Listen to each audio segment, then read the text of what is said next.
नमस्कार दोस्तों, मेरे चैनल भक्ति भाव टीवी में आपका स्वागत है। तो दोस्तों, आज की इस वीडियो में मैं आपको बताने वाली हूँ, पापी लोगों को पाप करते हुए देखकर भगवान चुप क्यों रहते हैं।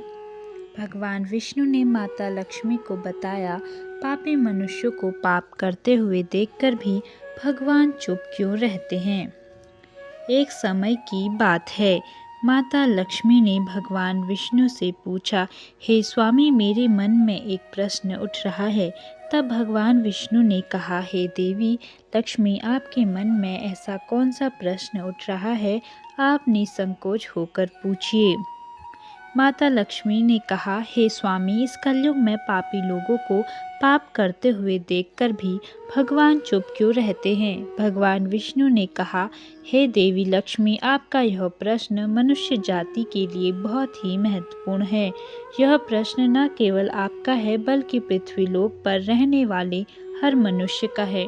पृथ्वीलोक पर रहने वाला हर मनुष्य मन में ही यही सोचता है कि आखिर पापी लोगों को पाप करते हुए देखकर भी भगवान चुप क्यों रहते हैं।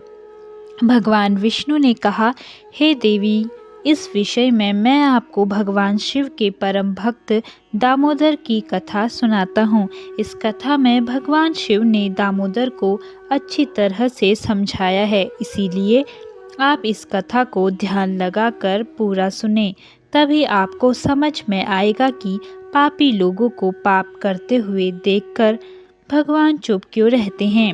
आज का वीडियो बहुत ही ज्ञानवर्धक है, इसीलिए इस वीडियो को ध्यान लगाकर पूरा सुने और इस वीडियो में बताई गई प्रत्येक बातों पर गौर करें और चैनल को सब्सक्राइब करना ना भूलें।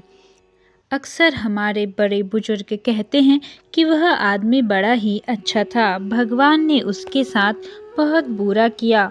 और आपने यह भी कहते हुए सुना होगा कि वह आदमी बड़ा ही दुष्ट और हैवान प्रवृत्ति का था। वह हमेशा ही लोगों के साथ अत्याचार करता था, लेकिन फिर भी भगवान उसे कभी दंड नहीं देते थे। उसके घर में तो धन दौलत बढ़ती ही जा रही है। आखिर यह सब देखकर भगवान चुप क्यों रहते हैं। भगवान अपनी आंखों के सामने पाप होता हुआ कैसे देखते रहते हैं। इस प्रकार से तो लोगों का भगवान के ऊपर से विश्वास ही उठ जाएगा। तो चलिए जानते हैं, इस कथा के माध्यम से भगवान विष्णु ने कहा, देवी लक्ष्मी, प्राचीन समय की बात है। दक्षिण देश में चंदनपुर नामक नगर था। उस नगर के बाहर भगवान शिव का एक बहुत बड़ा मंदिर था। उस मंदिर की देखभाल के लिए उसी गांव का एक ब्राह्मण लगा हुआ था, जिसका नाम था दामोदर, जो सुबह शाम मंदिर की साफ सफाई करता और दोनों समय स्नान ध्यान से निर्वृत्त होकर भगवान शिव की पूजा आराधना करता था। वह ब्राह्मण बहुत ही निर्धन और दुखी था। मंदिर पर आने वाले श्रद्धालुओं द्वारा उसे जो कुछ भी दान दक्षिणा मिलती थी, उसी से अपने परिवार का पालन पोषण करता था। मंदिर परिसर में काम करते करते वह अपनी जिंदगी से जुड़ी निजी शिकायतें भगवान शिव की प्रतिमा के सामने खड़ा होकर करता रहता था। एक दिन की बात है, वह भगवान शिव की प्रतिमा के सामने खड़ा होकर भगवान से कुछ शिकायतें कर रहा था और कह रहा था कि हे भोलेनाथ, आपकी ज़िंदगी कितनी आरामदायक है। आप तो बस मंदिर में एक जगह पर आराम से बैठे रहते हो और लोगों की प्रार्थनाएं सुनते रहते हो। कोई आपको बर्फ़ी का भोग लगा जाता है तो कोई आपको लड्डू चढ़ा जाता है। तरह तरह की मिठाइयाँ और पकवान भी आपको यहीं पर बैठे बैठे खाने को मिलते रहते हैं। आपका जीवन कितना आसान है और मेरी ज़िंदगी कितनी कठिन है। छोटी सी ज़िंदगी है, उसमें भी कई तरह के कष्ट भरे पड़े हैं। दिन भर कड़ी मेहनत करता हूँ, तब जाकर के 2 वक्त का भोजन मैं अपने परिवार के लिए जुटा पाता हूँ।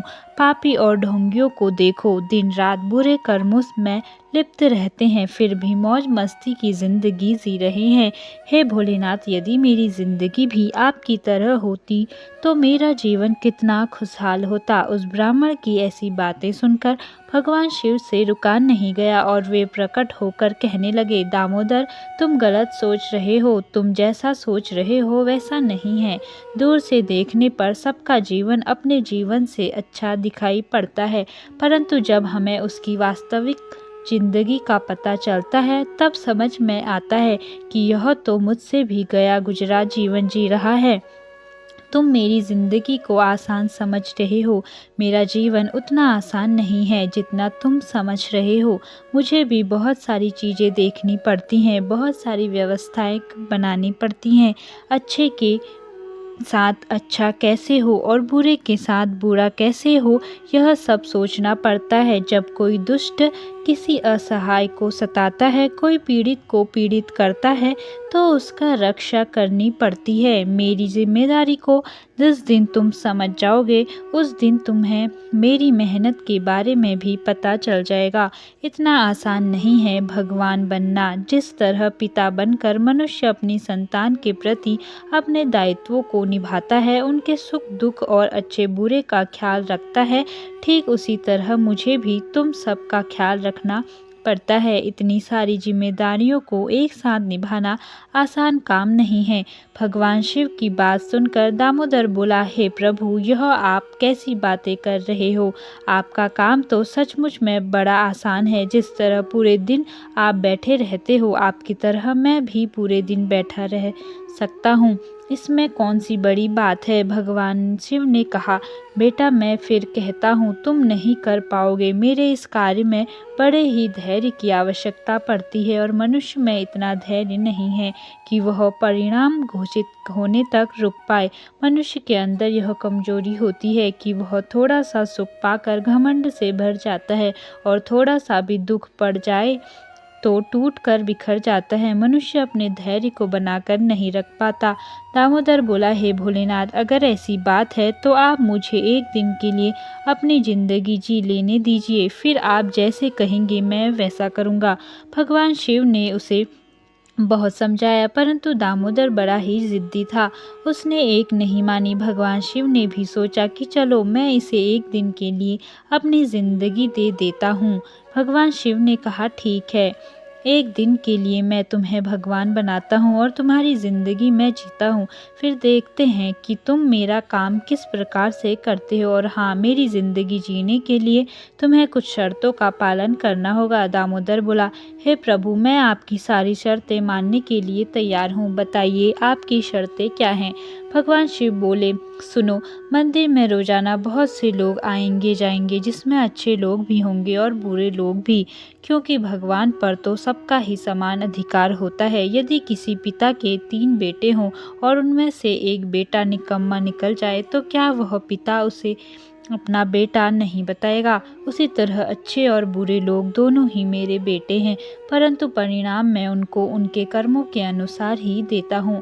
भगवान शिव ने कहा, बेटा, जब तुम भगवान बनकर मेरे स्थान पर खड़े रहोगे तो तुम्हें अच्छा कहने वाले लोग भी आएंगे और बुरा कहने वाले लोग भी।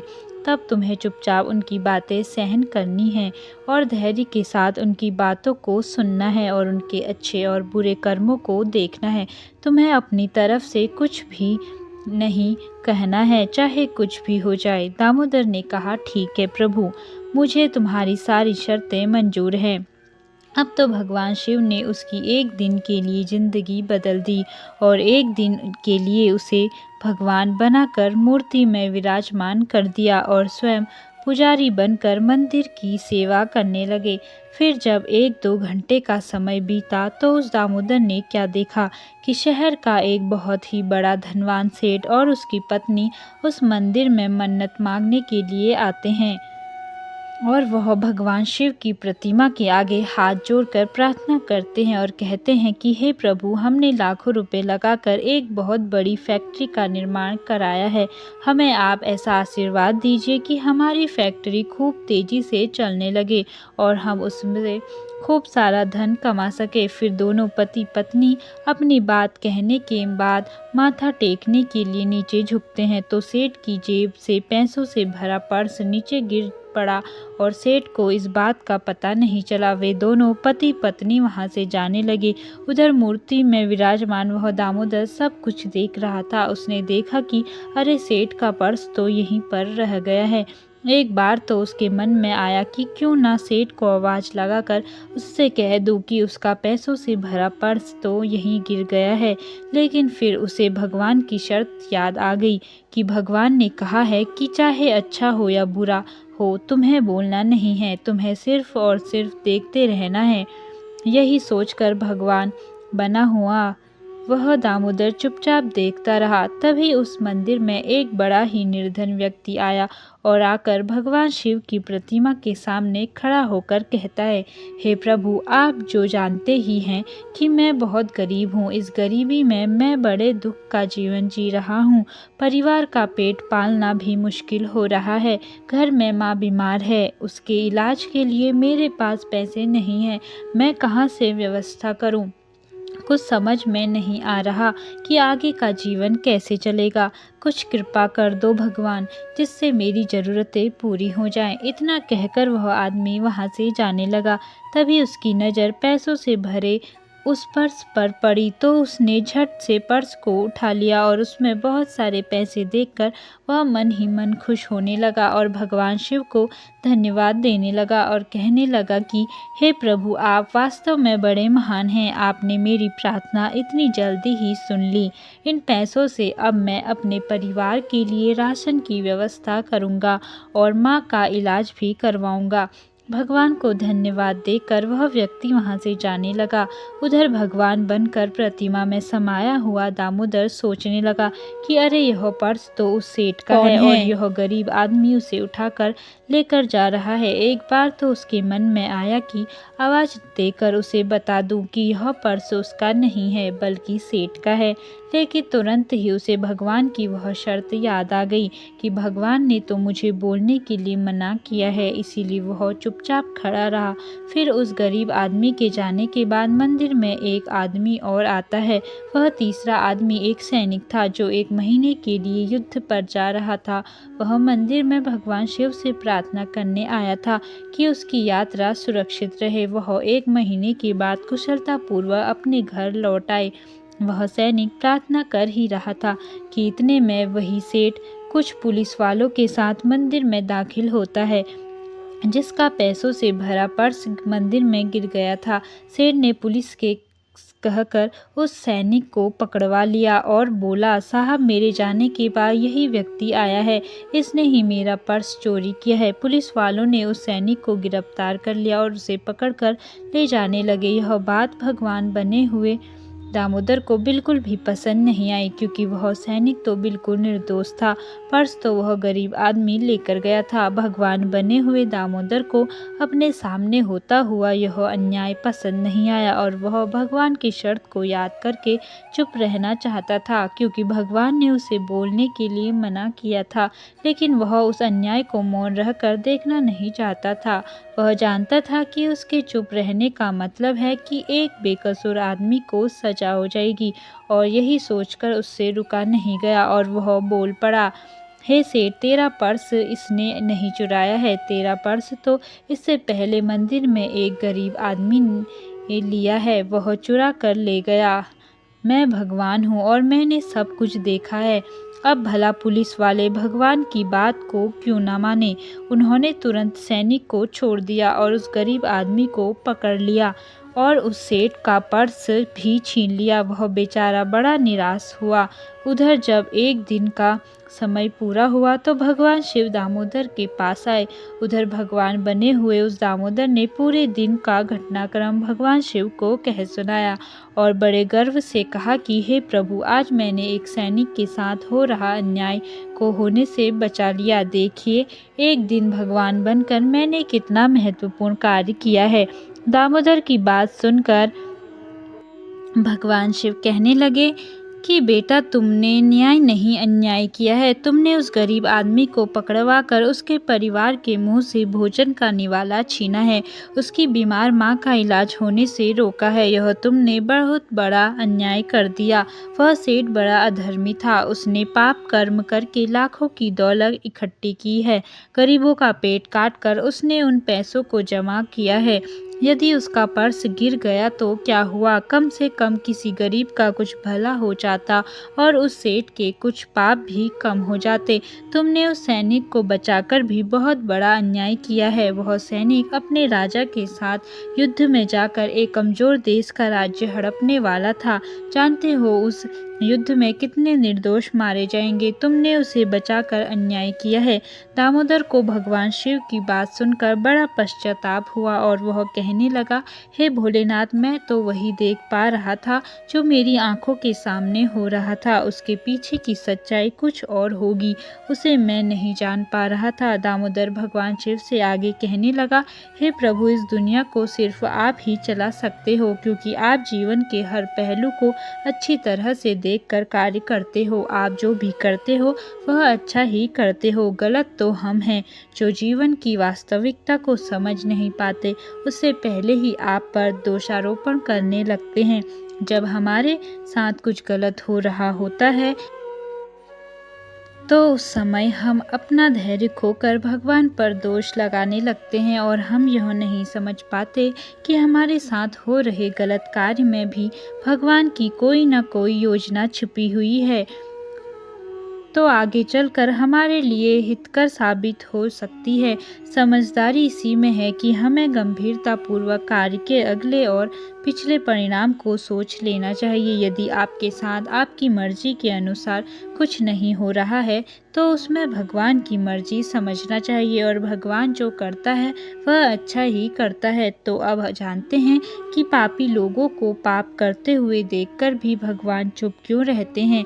तो भगवान तब तक आपकी मदद नहीं करेंगे जब तक आप दुनिया वालों पर आश्रित रहेंगे। जिस दिन आप भगवान पर निर्भर हो जाएंगे तो वह आपकी मदद के लिए जरूर आएंगे। दुनिया वालों पर और परिवार वालों पर आश्रित होने का कारण भगवान ने द्रौपदी की भी लाज नहीं बचाई थी। जब तक उसे लग रहा था कि मेरे बुजुर्ग भीष्म पितामह, द्रोणाचार्य, कृपाचार्य, विदुर और मेरे 5 सूरवीर पति मुझे अपमानित नहीं होने देंगे, तब तक उसने भगवान को याद नहीं किया और न तब तक भगवान श्री कृष्ण उसकी मदद के लिए आगे आए। वे तो इंतजार कर रहे थे कि द्रौपदी कब अपने परिवार वालों को भुलाकर मुझे पुकारे और मैं जाकर उसकी लाज बचाऊं। और द्रौपदी भी परिवार की आस छोड़कर अंत में भगवान श्री कृष्ण को समर्पित हुई और उन्हें आवाज लगाई। तब भगवान श्री कृष्ण ने बिना देरी किए उसकी लाज बचाई। भगवान प्रारब्ध कर्म भी देख कर चलते हैं कि किसको कहाँ पर किस कर्म का दंड मिलना चाहिए और किसको किस कर्म का फल मिलना चाहिए। वह अपने अगले और पिछले सारे कर्म को देखकर हिसाब किताब करते हैं, उसी के आधार पर अच्छा बुरा हो जाता है। इसीलिए आप भी भगवान को समर्पित होकर चलिए, आपका कभी भगवान बुरा नहीं करेंगे। तो दोस्तों, कैसी लगी आज की कहानी कमेंट करके ज़रूर बताएं और ऐसी ही बहुत सारी कहानियों, कथाओं और जानकारियों को सुनने के लिए मेरे चैनल को सब्सक्राइब करें। धन्यवाद।